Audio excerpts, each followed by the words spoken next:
돌아가서 버텨라. 오늘 이게 사실 설교 결론이고 제목이고 주제입니다. 돌아가서 버티게 되기를 축복합니다. 오늘 아침에 이 설교 제목을 받은 확인한 한 분이 설교 제목이 너무 무섭다고 얘기를 하더라고요. 이 돌아가서 버티는 것이 믿음이다. 이것이 오늘의 주제입니다.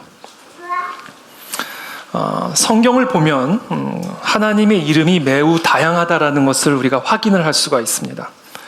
엘로힘, 강하신 하나님, 엘샤다이, 전능하신 하나님, 여호와 이레, 공급하시는 하나님, 여호와 로이, 목자이신 하나님, 여호와 라파, 치료하시는 하나님, 여호와 니시, 승리의 하나님, 여호와 쌈마, 거기 계시는 하나님, 여호와 체바오트, 만군의 여호와 하나님, 여호와 샬롬, 평강의 하나님, 임마누엘, 우리와 함께 하시는 하나님 등등등 하나님의 이름은 매우 다양한 그런 이름이 존재하고 있습니다. 이와 같은 이름은 바로 하나님의 속성, 하나님의 성품을 반영하고 있는 것이죠. 자, 이와 같은 하나님, 이와 같은 하나님을 우리가 어떻게 경험을 할 수가 있을까요? 우리가 이와 같은 하나님을 경험하기 위해서 반드시 필요한 것이 있습니다. 그것은 바로 믿음입니다. 믿음.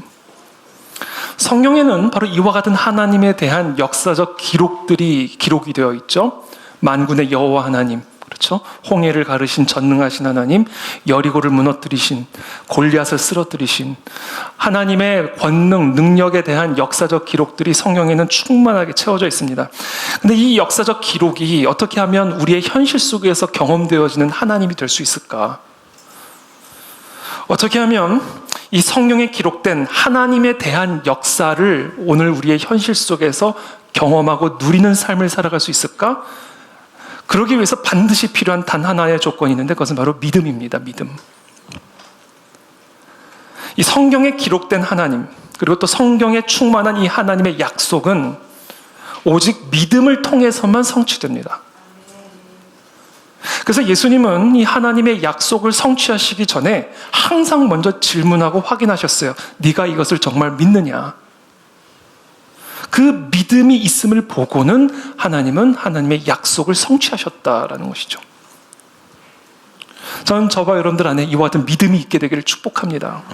이 믿음으로만 우리는 그 하나님의 권능을 오늘 현실 속에서 경험하고 누릴 수 있게 된다라는 거예요.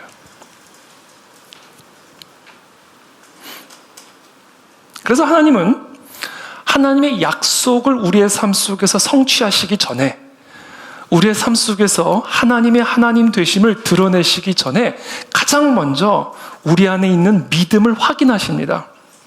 정말 믿음이 있는지 없는지를 먼저 확인을 하셔요.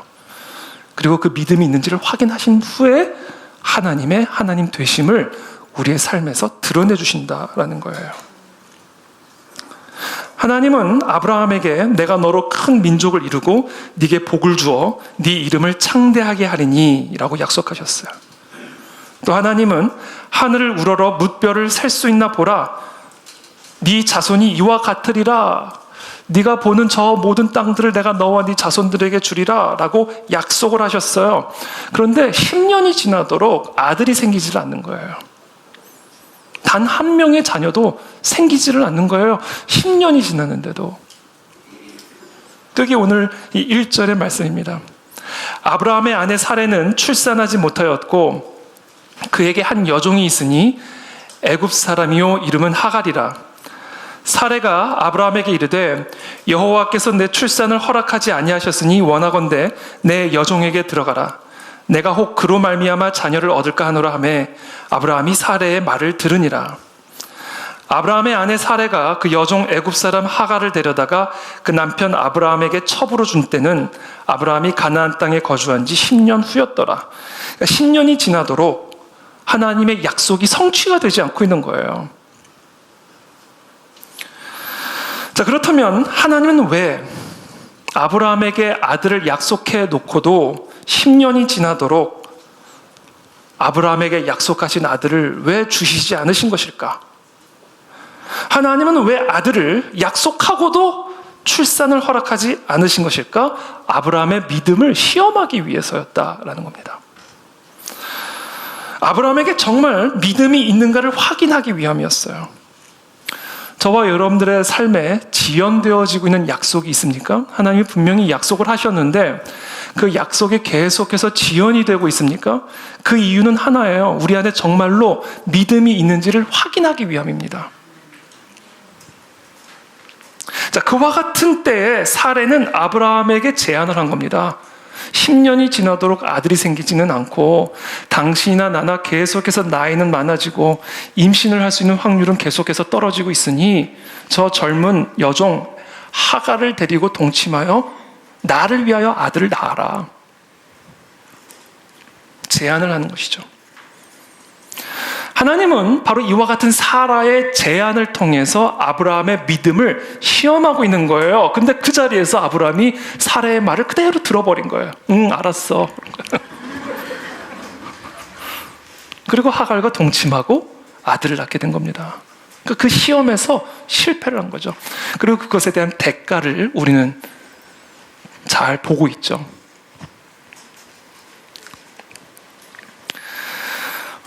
하나님은 우리에게 약속을 주시고 축복의 약속을 주시고 그리고 그 축복의 약속을 성취하시기 전에 반드시 우리 안에 믿음이 있는지를 시험하십니다.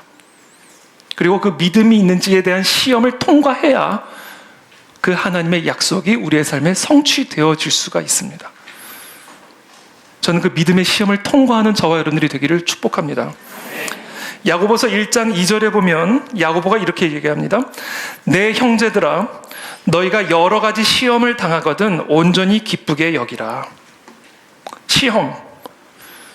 하나님이 우리를 시험하실 때, 믿음의 시험을 하실 때 그것을 온전히 기쁘게 여겨라 이렇게 말씀하고 계세요. 여기서 이 시험으로 번역된 헬라어 단어는 어떤 의미로 쓰여지는 단어였냐면 어떤 목적을 성취하기 위한 시련 또는 유혹을 의미할 때 쓰는 단어입니다. 어떤 목적을 성취하기 위한 시련, 어떤 목적을 성취하기 위한 유혹, 그것이 바로 여기서 의미하는 시험이라는 단어의 뜻이에요. 그리고 거기서 말하는 목적이란 시험을 받는 사람이 그 시험에 의하여 보다 강해지고 보다 성숙해지는 그 목적, 바로 그와 같은 목적을 위해서 경험하는 시련 또는 유혹, 그게 시험입니다. 그렇기 때문에 이 야고보는 우리가 우리의 삶에 어떤 믿음의 시험을 당할 때, 믿음의 시련을 당할 때 오히려 기뻐하라라는 거예요. 왜? 그 시련이, 그 시험이 우리의 믿음을 더 순수하게 만들어줄 것이고 우리의 믿음을 더욱 성숙시켜서 하나님의 약속의 성취를 보게 할 것이기 때문이다라는 겁니다. 근데 여기서 우리가 한 가지 반드시 기억해야 할 사실이 있는데 우리가 경험하는 시험과 시련들, 우리의 일상의 삶에서 하나님이 우리를 시험하고 시련 가운데로 우리를 이끌어 가시는데 그와 같은 시험과 시련과 환난이 자동적으로 우리를 성숙시켜주는 것은 아니다라는 겁니다. 우리가 우리의 삶에서 시험을 만났을 때, 그 시련을 만났을 때 그 시련이 그냥 자동적으로 우리를 성장시켜주는 게 아니라는 거예요. 그 시험에 대해 올바른 태도를 가지고 접근했을 때, 우리의 일상의 삶에 환난과 시련이 닥쳤을 때 그 시련을 올바른 자세로 맞아들일 때 그때 그 시련이 나의 믿음을 성숙시키고 하나님의 약속의 성취를 가져다 준다라는 거예요. 그렇다면 우리의 삶 가운데 하나님이 허락하시는 크고 작은 시험과 시련들에 대하여 우리가 올바르게 대처한다라는 것은 어떤 것을 의미할까요? 우리가 어떻게 하면 올바르게 우리의 시험과 시련에 대처하는 것이 되는 걸까요? 그것이 바로 인내예요, 인내. 우리의 삶에 주어지는 시험과 시련에 대한 올바른 대처 방식은 견뎌내고 버텨내고 인내하는 겁니다.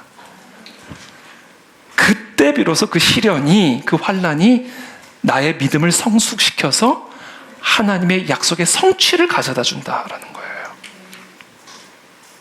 아브라함은 거기서 실패한 겁니다. 인내하지 못하고 버텨내지 못하고 견뎌내지 못하고 10년이나 지났으니까 하갈 데리고 들어가 버린 거예요. 야고보서 1장 3절에서 4절에서 야고보는 계속해서 이렇게 말합니다. 이는 너희 믿음의 시련이 인내를 만들어내는 줄 너희가 알미라. 인내를 온전히 이루라. 이는 너희로 온전하고 구비하여 조금도 부족함이 없게 하려 함이라. 자, 하나님이 우리에게 믿음의 시련을 주셔요. 환난을 주셔요. 위기를 주시고 시험을 허락하셔요. 근데 이 시련을 주시는 이유는 인내를 만들어내기 위함이다라는 인내. 버텨내게 하기 위함이다라는 거예요. 그리고 그 버텨냄을 온전히 이루어야만 한다는 겁니다. 그때 내 안에 세 가지 열매가 형성된다라는 겁니다. 그리고 이 세 가지 열매를 통해서 하나님의 약속이 성취된다라는 거예요. 그러니까 우리의 삶의 시련과 인내가 부딪힐 때 내 안에서 세 가지 열매를 잉태하게 된다라는 겁니다. 첫 번째 열매가 뭐예요? 인내를 온전히 이루라. 이는 너희로 첫 번째 온전하고 온전함이라고 하는 열매를 만들어냅니다. 지금 여기서 야고보가 이야기하는 이 온전함이란 단어, 헬라어 단어의 원뜻은 어떤 목적과 목표에 부합하는 상태를 일컫는 의미입니다. 그게 온전함이란 단어의 뜻이에요. 어떤 목적에 적합한 상태, 어떤 목표에 부합하는 상태가 바로 온전함이에요. 한마디로 하나님이 쓰시기에 합당한 상태, 하나님이 나를 창조하시고 나를 이 땅 가운데 보내셔서 하나님의 뜻을 이루기 위해 합당한, 부합하는 상태, 그게 온전함입니다. 그러니까 한마디로 여기서 말하는 이 온전함이라는 것은 하나님이 나를 쓰실 수 있는 상태, 하나님의 마음에 합한 상태, 그래서 내가 이 사람을 통해서 내가 원하는 바를 다 이룰 수 있는, 그래서 이 사람에게 형통함을 줄 수 있는 상태, 그 상태가 바로 온전한 상태다라는 거예요. 이 온전함이 무엇을 통해서 이루어진다고요? 인내를 통해서 이루어진다고요. 그러니까 이 시련이 우리 가운데 올 때, 환난이 우리 가운데 불어닥칠 때, 그때 이 믿음을 가지고 인내하고 견뎌내고 버틸 때, 그때 우리 안에 이 온전함이 만들어져 간다라는 거예요. 디모데후서 2장 20절에서 21절에 이렇게 말합니다. 큰 집에는 금그릇과 은그릇뿐 아니라 나무그릇과 질그릇도 있어 귀하게 쓰는 것도 있고 천하게 쓰는 것도 있나니, 그러므로 누구든지 이런 것에서 자기를 깨끗하게 하면 귀히 쓰는 그릇이 되어 거룩하고 주인의 쓰심에 합당하며 모든 선한 일에 준비함이 되리라. 바로 이 상태가 온전한 상태고, 바로 이와 같은 온전한 상태가 무엇에 의해서 만들어진다? 인내를 통해서 만들어진다. 이 인내가 없이는 이런 상태가 만들어질 수 없다라는 거예요. 저는 저와 여러분들의 삶의 최고의 우선순위가, 소원이 하나님에게 쓰임받는 인생이 되는 것이기를 축복합니다. 하나님에게 쓰임받는 인생이 되면요, 그게 곧 형통한 삶이에요. 하나님이 쓰시겠다는데, 그렇잖아요. 막힐 수 있는 게 뭐가 있으며 부족할 게 뭐가 있겠어요. 하나님이 쓰시겠다는데, 형통한 삶의 원리, 형통한 삶의 비결은 하나님이 쓰시기에 합당한 상태가 되는 거예요. 그 쓰시기에 합당한 상태를 만들어주는 게 뭐다? 믿음의 시련과 인내다라는 겁니다. 시련이 인내를 만날 때 그와 같은 온전함이 내 안에서 만들어진다. 자, 두 번째, 어떤 열매가 주어지는가? 인내를 온전히 이루라. 이는 너희로 온전하고, 두 번째, 구비하여. 이 구비하여라는 단어, 헬라어 원뜻은 어떤 의미를 가지고 있냐면, 하나님에게 드리기 합당한 제물, 흠없고 점없는 하나님께 바치기에 합당한 제물, 또는 하나님 앞에서 섬기기에 적합한 제사장을 의미할 때 바로 이 구비라는 단어를 씁니다. 동물이나 인간에게 어떤 외형적인 손상이나 상처가 없고 하나님 앞에 바치기에 구별된, 정결한, 성결한, 그와 같은 거룩한 상태가 바로 구비하여예요. 구비하여.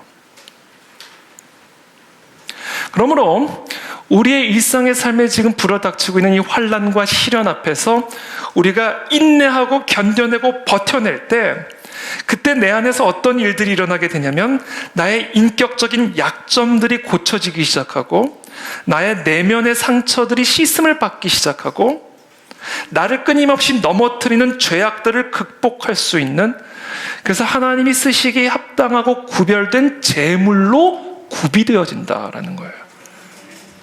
그게 뭐를 통해서요? 시련이 인내를 만날 때 그와 같은 역사가 내 안에서 이루어지기 시작한다라는 겁니다. 그래서 히브리서 기자는 히브리서 12장에서 이렇게 말씀하십니다. 너희가 이 참음은, 견뎌냄은, 인내함은 징계를 받기 위함이라.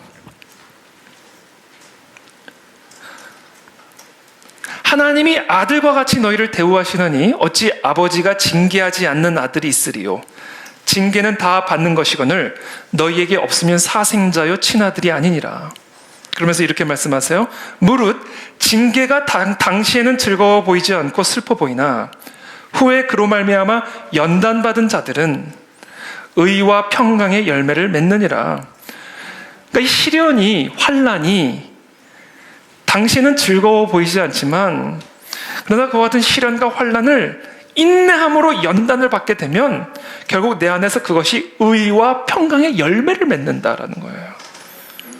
그러므로 피곤한 손과 연약한 무릎을 일으켜 세우고 너희 발을 위하여 곧은 길을 만들어 저는 다리로 하여금 어그러지지 않고 고침을 받게 하라. 여러분, 우리가 시련을 당할 때 그것을 견뎌내고 버텨내고 인내할 때요, 고침을 받게 됩니다. 우리 안에서 이게 고쳐지는 일들이 일어나요.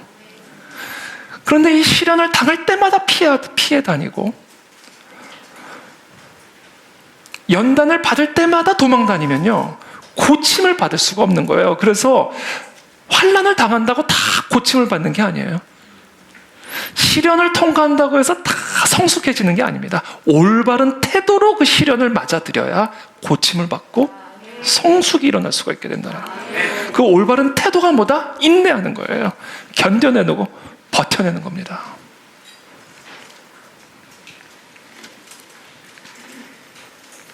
세 번째, 이와 같은 인내를 통해서 우리에게 주어지는 세 번째 열매, 인내를 온전히 이루라, 온전하여지고 구비하여. 세 번째, 조금도 부족함이 없게 된다. 여기서 의미하는 이 부족함으로 번역된 헬라어 단어는 어떤 의미로 쓰여지는 단어냐면, 군대가 패배했을 때, 군대가 싸우기를 단념했을 때, 또는 군대가 도달해야 할 어떤 목표에 미치지 못했을 때 사용되어지는 단어를 부족함으로 번역을 한 겁니다. 그러니까 우리가 우리의 일상의 삶의 시련을 통하여 인내함으로 그것을 견뎌내고 버텨낼 때 우리 모두는 온전하여지고 구비하여져서 매일매일 더욱 많은 승리를 얻어가면서 우리의 목표에 도달해지게 된다라는 거예요. 그래서 야고보는 1장 12절에서 이렇게 결론을 내립니다. 시험을 참는 자는 복이 있나니, 시험을 견뎌내는 자는 복이 있나니, 시험을 인내하는 자는 복이 있나니, 이는 시련을 견뎌낸 자가 주께서 자기를 사랑하는 자들에게 약속하신 생명의 면류관을 얻을 것이기 때문이라. 혹시 여러분 지금 시련을 통과하고 계시는 분들이 계십니까? 정말 이를 악물고 말씀을 꼭 붙들고 이 시련을 믿음으로 견뎌내고 버텨내고 인내하고 계시는 분들이 있습니까? 생명의 면류관이 주어질 것을 믿으시기를 축복합니다. 바로 그 일이 지금 여러분들이 느끼지는 못하겠지만 지금 내면에서 일어나고 있는 거예요. 온전해지고 구비해지고 부족함이 없어지는, 그래서 하나님의 그 약속이 성취되어지는 그 길을 지금 한 걸음 한 걸음 나아가고 있는 겁니다. 뭐를 통해? 인내를 통해, 버텨냄을 통해. 그래서 오늘 설교의 주제가 다시 돌아가서 버텨라. 다시 돌아가서 버텨.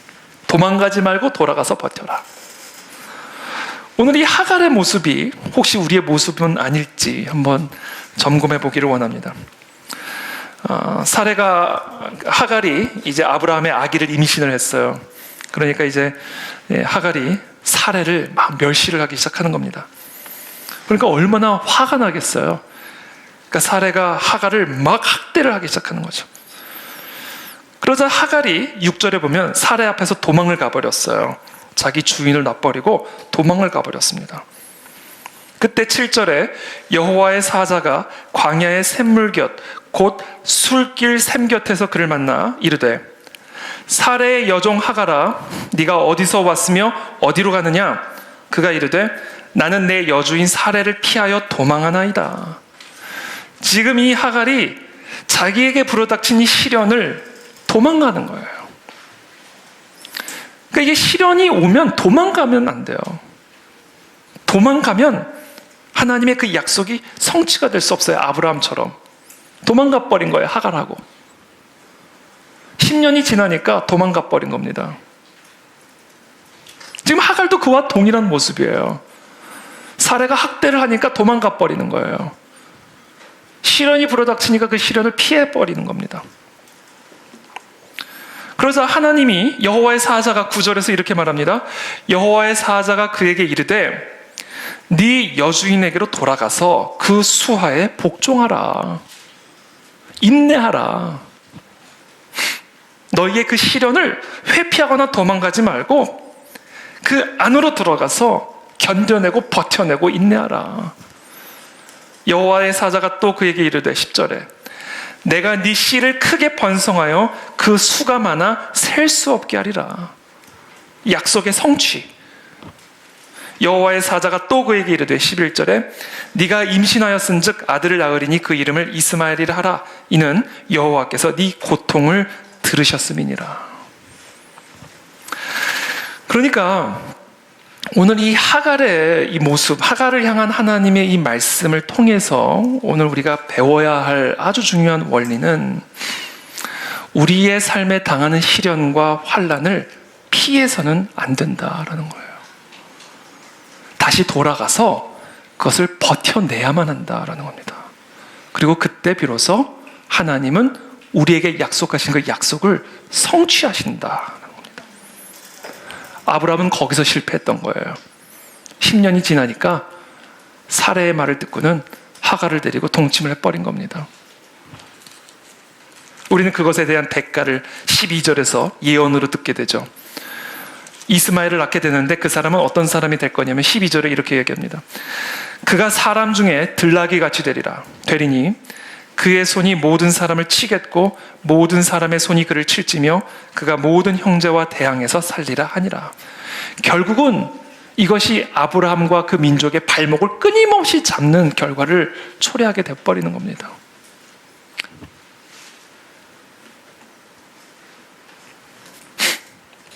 여러분, 하나님에게 쓰임받는 하나님의 사람 가운데 시험과 시련을 통과하지 않은 사람은 한 사람도 없습니다. 정말 저와 여러분들이 하나님의 축복을 받는 하나님의 사람이 되고자 한다면, 하나님에게 쓰임받는 그와 같은 하나님의 사람이 되고자 한다면 정말로 예외 없이 시험과 시련의 과정을 통과해야만 합니다. 왜냐하면 하나님의 약속은 오직 믿음을 통해서만 주어지기 때문에 그 믿음의 시련을 통과하지 않고는 그 하나님의 약속이 우리 삶 속에 성취되어 줄 수가 없기 때문에 그래요. 예수님 보십시오. 예수님이 요단강에서 성령의 세례를 받으며 이는 내 사랑하는 아들이다 라는 그 하나님의 사랑의 고백을 받자마자 성령 하나님께서 예수님을 어디로 이끌고 가세요? 마귀에게로 데려가시잖아요. 광야로 데리고 가시잖아요. 그리고 거기서 40일간의 시험을 받게 하시잖아요. 요셉을 보십시오. 모세를 보십시오. 다윗을 보십시오. 바울을 보십시오. 하나님은 그 사람을 통해 하나님의 약속을 성취하기 위해서, 하나님은 그 사람을 하나님의 축복을 받을 수 있는 그릇으로 만들기 위해서 반드시 그 축복의 약속을 쥐어주기 전에 먼저 시련의 과정을 통과하게 하신다라는 거예요. 그리고 그 장소에서 인내하고 견뎌내고 버텨내게 하신다라는 겁니다. 우리는 이것을 반드시 기억해야 돼요. 그래야 시련을 이겨낼 수 있고 버텨낼 수 있는 힘을 가질 수가 있습니다, 여러분. 근데 제가 아까도 말씀드렸지만 이 시련을 겪는다고 해서 다 하나님의 사람으로 준비되어지는 게 아니에요. 시련만 받고 축복을 받지 못하는 사람들이 있어요. 환난은 다 받고 축복을 받지 못하는 사람들이 있다고요. 무엇 때문에요? 인내하지 못하고 버텨내지 못하고 견뎌내지 못하고 하갈처럼 도망다니기 때문에 고침을 받을 수 없고 정결해질 수 없고, 그래서 하나님의 약속을 받을 수가 없는 인생이 되는 거예요. 환난만 당하고. 그래서 사도 바울이 로마서 5장 3절에서 4절 이렇게 말합니다. 다만 이뿐 아니라 우리가 환난 중에도 즐거워하나니. 환난 중에서 오히려 즐거워한다는 거예요. 왜요? 이는 환난은 인내를, 인내는 연단을, 연단은 소망을 이루는 줄 알기 때문이다라는 거예요. 여러분, 환난이 곧바로 소망을 이루는 게 아니에요. 환난이 인내를 통하여, 환난이 우리의 인내를 통하여 우리를 연단할 때 그 환난을 통해서 소망을 이루게 되는 거예요. 그러므로 이 인내를 회피하면, 이 인내라는 태도로 환난을 맞아들이지 않으면 그 환난은 우리를 연단해 줄 수 없고, 연단하지 못하면 하나님의 그 소망이, 축복의 약속이 성취될 수가 없는 겁니다. 그래서 사도 바울은 고백하는 거예요. 환난을 기뻐한다. 연단을 기뻐한다. 이 믿음의 시련을 나는 오히려 기뻐한다. 왜? 이 믿음의 시련을 통해 연단을 받게 될 것이고, 이 연단을 통해서 하나님의 소망이, 축복이 내 안에서 성취될 것이기 때문이다라는 겁니다. 그래서 오늘 주제가 돌아가서 다시 버텨라. 돌아가서 다시 견뎌내라. 도망가지 말고. 그것을 통해서 하나님의 약속이 반드시 성취될 것이다 라는 겁니다. 제가 어떤 책에서 정진홍이라고 하는 컬럼니스트가 쓴 컬럼을 읽은 일이 있습니다. 그 컬럼의 제목은 다음과 같습니다. 버텨라, 견뎌라, 내일은 온다. 그 컬럼의 내용이 다음과 같습니다. 할아버지와 손자가 도끼자루를 구하러 산으로 올라갔습니다. 따라가던 손자가 발이 아파오니까 할아버지에게 불평을 했어요. 아니, 여기도 나무가 많고 저기도 나무가 많은데 왜 할아버지는 자꾸 저 깊은 산 속으로 들어가려고 하십니까? 근데 할아버지는 아무 말도 없이 계속해서 산길을 올라갔어요. 이윽고 산 정상 가까이 있는 절벽 위에 올라갔을 때 할아버지는 저 절벽 끝에 바위 틈새를 뚫고 나온 나뭇가지를 아주 어렵게 잘라냈어요. 그리고 그것을 가지고 산을 내려오는 거예요. 그래서 자신의 손자에게 다음과 같이 말을 했습니다. 손자야, 절벽의 바위 틈을 뚫고 나무가 뿌리를 내려 가지를 뻗으려면 그 나무가 얼마나 견뎌내야 했겠니? 비바람도 폭설도 추위도 더위도 모두 견뎌낸 그 놈을 잘라 도끼 자루로 써야 평생 써도 부러지지 않는단다. 그러면서 이렇게 결론적으로 이야기합니다. 매사에 모든 것이 견딤이 있은 연후에 쓰임이 있는 법이다. 여러분, 견딤이 있은 연후에 쓰임이 있는 법이라는 사실을 기억하게 되기를 축복합니다. 견딤이 없이 쓰임도 없습니다. 믿음은 견뎌내는 거예요. 믿음은 버텨내는 겁니다. 그와 같은 믿음의 견딤과 믿음의 버팀을 통해서 하나님은 우리의 삶 속에 하나님의 약속을 성취해 가시는 겁니다. 그와 같은 믿음의 견딤과 버팀을 통해 우리도 모르는 사이에 하나님의 축복을 담을 수 있는 거룩하고 구별된 그릇으로 준비되어져 가는 것입니다. 그러므로 우리 모두 다 함께 돌아가서 우리의 모든 믿음의 시련들을 견뎌내고 버텨내기를 축복합니다. 바로 그것이 믿음이고, 그 믿음을 확인하신 후에 하나님은 하나님의 약속을 우리 가운데 허락하여 주실 줄을 믿습니다. 그와 같은 은혜가 이번 한 주간에 저와 여러분들 모두에게 있게 되기를 예수님의 이름으로 축복합니다. 함께 기도하며 나가겠습니다.